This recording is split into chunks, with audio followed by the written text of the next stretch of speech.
Supplementary English का supplementary chapter second है। Chapter second का नाम है the judgement seat of Vikramaditya, Vikramaditya का न्याय सिंहासन। तो इसके जो राइटर हैं सिस्टर निवेदिता हैं, एडॉप्टेड है।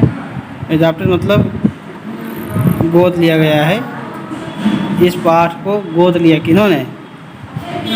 सिस्टर निवेदिता ने। चलिए अब जो है इसमें अबाउट द ऑथर है, sister Nivedita was born on 28 October 1867। Sister Nivedita 28 अक्टूबर 1868 को पैदा हुई थी। Her actual name was Margaret Elizabeth Noble. उनका वास्तविक नाम मार्गरेट एलिजाबेथ नोबेल था। She was an Irish lady and disciple of Swami Vivekananda. वह एक आयरिश यानी आयरिश देश की महिला थी और स्वामी विवेकानंद की शिष्या थी। She opened a girls school in baby बाज़ार एरिया ऑफ कलकत्ता। उन्होंने कलकत्ता के बेबी बाज़ार के क्षेत्र में एक लड़कियों का विद्यालय खोला। शी डाइड ऑन अक्टूबर 13, 1911 इन दार्जिलिंग। वह 13 अक्टूबर 1911 को दार्जिलिंग में मर गई थी, उनकी मृत्यु हो गई थी। अबाउट द लेसन आ जाओ, पाठ के बारे में। The name of king Vikramaditya is famous in Indian history. राजा विक्रमादित्य का नाम भारतीय इतिहास में प्रसिद्ध है। He was the king of Ujjain. वह उज्जैन के राजा थे। After his death his palaces were ruined. उनकी मृत्यु के बाद उनका जो महल था बर्बाद हो गया था, क्षतिग्रस्त हो गया था, नष्ट हो गया था, कुछ भी बोलिए। The people look their animals to graze at that place. वहाँ की जो प्रजा थी अपने जानवरों को उस स्थान पर चराने ले जाया करते थे। टूक है मतलब ले जाते थे। फिर आगे है once a chair like thing appeared there. एक बार वहाँ जो है एक कुर्सी की तरह कोई चीज़ दिखती थी। A boy of the village sat on it. एक गांव का एक लड़का उस पर बैठ गया। And started playing justice. और न्याय करने वाला खेलना शुरू कर दिया। The king ruling the kingdom at that time thought of taking out that chair. उस राज्य के राजा जो उस समय थे उन्होंने उस कुर्सी को लेने का विचार किया। When he wanted to sit on that chair, जब वह उस कुर्सी पर यानी सिंहासन पर बैठने की कोशिश किए चाहते थे, the angels flew away with it. तो जो उसमें देवदूत थे वे उसे लेकर के उड़ गए। Read this interesting story to know the details. इस रुचिकर कहानी को विस्तार पूर्वक जानने के लिए पढ़ें। We are all familiar with the name of Vikramaditya. हम सब विक्रमादित्य के नाम से परिचित हैं। His reign has been a landmark in the history of our country. उनका जो साम्राज्य है हमारे देश के इतिहास में प्रसिद्ध है। The Vikram Samvat owes its origin to him. Vikram Samvat उन्हीं के द्वारा चलाया गया था या उन्हीं से मतलब उद्धृत किया गया है। विक्रम संवत जो है आगे चल रहा है, मालूम है। जैसे कि हम जो है 2020 हमारा सन चल रहा है तो विक्रम संवत आगे लमसम 2072 है, ठीक है। तो विक्रम संवत उन्हीं के द्वारा चलाया गया है। और Aldous his name is so famous. यद्यपि उनका नाम बहुत ही प्रसिद्ध है। It is strange that we hardly know anything definite about his life. यह अजीब है कि हम लोग बहुत ही मुश्किल से उनके जीवन के बारे में निश्चित रूप से जानते हैं. There is one thing certain about him. उनके बारे में एक चीज़ निश्चित है. However, he loved justice and learning. वो क्या चीज़ है? वह है कि वह न्याय और लर्निंग मतलब ज्ञान को चाहते थे, अर्थात न्याय और ज्ञान से प्रेम करते थे. He gave perfect justice to his people. वे अपनी प्रजा को उचित न्याय मतलब आदर्श न्याय देते थे. And gathered learned man. और जो विद्वान लोग होते थे, विद्वान व्यक्तियों को इकट्ठा करते थे. About him in his court. अपने दरबार में. It is said that. यह कहा जाता है कि ही वॉज द ग्रेटेस्ट जज इन हिस्ट्री. वह इतिहास में सबसे महान न्यायकर्ता थे. Vikramaditya was never deceived. Vikramaditya कभी भी धोखा नहीं खाते थे.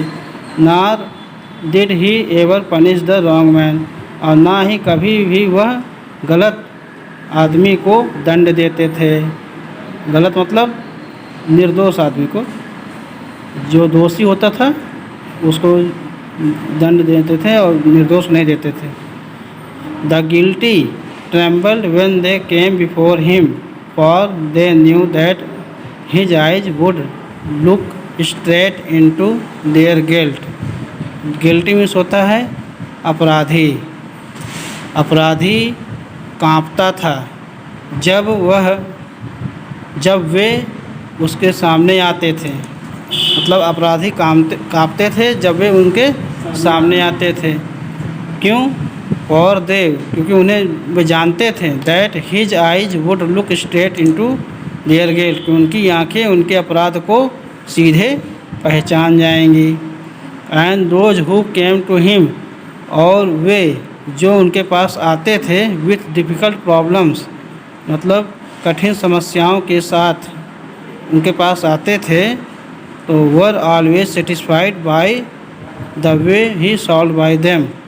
और जो भी वो निराकरण करते थे उनसे वो संतुष्ट होकर के जाते थे या उनसे संतुष्ट हो जाते थे. एंड सो और इसलिए in India after him. Bharat में उनके बाद whenever any judge pronounced his judgment with great skill it was said to him. मतलब उनके जैसा कोई एक भी दूसरा न्याय करता जो है नहीं हुआ. It was said to him. उनके लिए कहा भी गया है, कहा भी जाता था, आह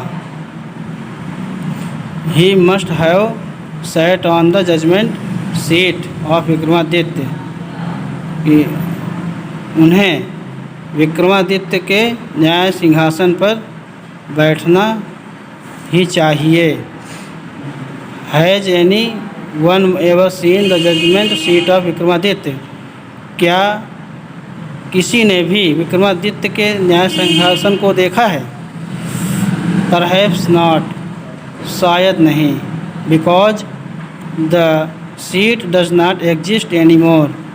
क्योंकि जो सिंहासन था काफ़ी समय तक रुक नहीं पाया, अस्तित्व में नहीं रहा. I am going to tell you how it disappeared. मैं आपको बताने जा रहा हूँ कि वह किस प्रकार गायब हुआ, अदृश्य हुआ. अब कहानी आती है उसी के आगे. After the death of Vikramaditya. Vikramaditya की मृत्यु के बाद the people of Ujjain. Ujjain के जो लोग थे in due course of time समय के चलते वक्त फॉरगॉट हिम. उन्हें भूल गए. His palace and his fortress were ruined. उनके महल और उनके जो किले थे सब नष्ट हो गए थे. He the heaped up ruins having been covered with grass, dust and trees, were turned into a pasture for feeding the cattle.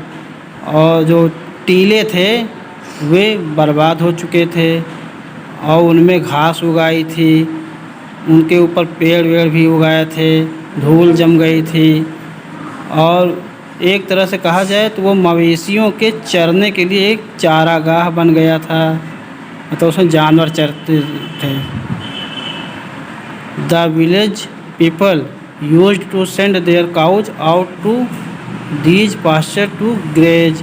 गांव के लोग अपनी गायों को इस चारागाह में चरने के लिए भेजते थे। Early in the morning the cattle would go in the care of shepherd boys and would not return till late in the evening. सुबह के समय जल्द ही जो मवेशियों को ग्वालों की देखभाल में भेज दिए जाते थे और जब तक शाम नहीं हो जाती थी तब तक वो वहाँ रहते थे।